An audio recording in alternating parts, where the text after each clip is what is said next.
Hello అండి, అందరూ బాగున్నారా? ఎవరైతే మన ఛానల్ని ఫస్ట్ టైం చూస్తున్నారో ఫస్ట్ సబ్స్క్రైబ్ చేసుకోండి.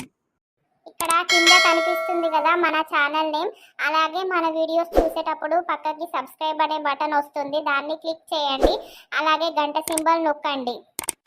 అలా చేస్తే మనం చేసే వీడియోలు మీకు ప్రతిదీ నోటిఫికేషన్గా వస్తుంది. సబ్స్క్రైబ్ చేయండి, లైక్ చేయండి, షేర్ చేయండి. అలాగే మన వీడియోలు ఎలా ఉన్నాయో కామెంట్ చేయండి. దోస్తు వాళ్ళందరికీ విజ్ఞప్తి, ఎక్కడున్నా మన అడ్డకడకి తొందర రాగలరు. ఏమైందిరా తొందర రమ్మన్నావు? అరే మీకేమన్నా ఉన్నా అదరా కొంచెం అన్నా లేందే గిట్లున్నాం రా. ఏమైంది ఫస్ట్ ముచ్చడి చెప్పు నువ్వు. అరే వినాయకుని పండుగ దగ్గరకు వస్తుంది, అందరు పోయి వినాయకుడు ఆర్డర్ ఇచ్చుకున్నారు, మనం పోయినావురా? అవును కదా, నేను మర్చిపోయినా. ఇప్పటికే లేట్ అయింది, అందరు పోయి ఆర్డర్ ఇచ్చుకొచ్చుకున్నారు. ఇక మనం కూడా పోవాలి జల్దీ, మరి పైసలు కూడా వసూలు చేద్దాం. మరి పోదామని నేను మిమ్మల్ని రమ్మన్నా.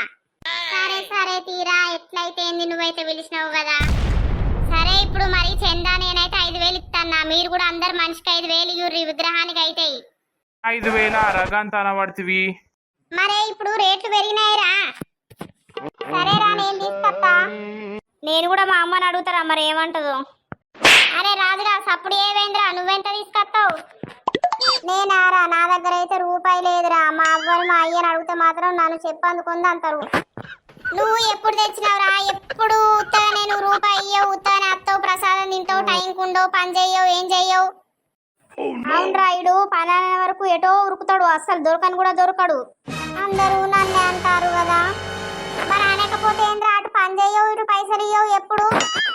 ఈసారి గట్లు ఉండదు, మంచిగా పని చేయాలి, పందిరేయాలి, పెద్దది డీజే బాక్స్ లకు అవన్నిటికి కావాలి. తేను అంటే మాత్రం కుదరదు చెప్తానా. అయ్యో అందరాన్ని ఎందుకు అంటుర్రా? ఆడెట్నో పెట్టిండు, ముఖం పని చేస్తాడు కానీ ఇక పైసలు లేవంటాడు కదా, సప్పుడే కూకుండుర్రి. సరే తీరా నల్లికుట్టోడా, ఓ నల్లికుట్టోడా సపడేకుండు. ఇక ఏం ముఖం గట్ల పెట్టినావు, ఏడతావు. ఇక మారానిత్తంతి మా ఉంచుకుంటంతి, జరగా పనికైతే అసరుగా పైసలు ఇవ్వకుంటావనాయి గాని పనానంగానే తప్పించుకున్నావు అనుకో, నిన్ను వినాయకుడు మండపం దగ్గర కూడా రానియని చెప్తానా. లాస్ట్ రోజు డీజే కాడు కూడా రానియం, బీరు కూడా ఇయ్యం. సరేరా అత్త చేస్తా గాని. అరే పోయినసారి నాకు ఒకటే బీర్ వచ్చిర్రా, మీరేమో మనిషికి 5 బీరు తాగిర్రు. ఈసారి మాత్రం అట్లా ఉండదు, అందరికి షెర్సామాన్ బీర్లు రావాలి. ఇంకా పండుగ అన్న రాకపోయే, వినాయకుడు అన్న రాకపోయే, అప్పుడే నువ్వు భరత్కు బీర్లకు పోయినవేమ్రా? బో మీరు గిట్లనే అంటారు, మంచిగా తాగుతారు, ఊగుతారు, నన్ను పిచ్చోని చేస్తారు. ఏ లేదురా, ఈసారి అందరం తాగుదాం, ఊగుదాం, వినాయకుని మంచిగా తాగుదాం, డబల్ డీజే పెట్టించుకుందాం. నీ తాత ఇత్తడా మరి పైసలు డబల్ డీజేకు కొద్దేనా? ఏదో డీజే అవుతుంది కానీ అప్పటి వరకు ఇప్పుడైతే వినాయకుని బుక్ చేయడానికి పోదాం. అందరైతే పైసలు లేపుర్రి, మళ్ళా ఓ 4 రోజులు అయినాక వసూళ్ళకు తిరగాలి. ఈ రాజుగాడు వసూళ్ళకి వస్తే మధ్యలోనే మాయం చేస్తారా పైసలు. ఎవరన్నా 10 రూపాయలు ఇస్తే 5 రూపాయలు ఇచ్చిండంటాడు, ఆయన తన జేబులు వేసుకుంటాడు, పోతాడు, తాగుతాడు. ఏచి అమ్మతోడ్రా, నేను ఎప్పుడు గట్లా వేయలేదు.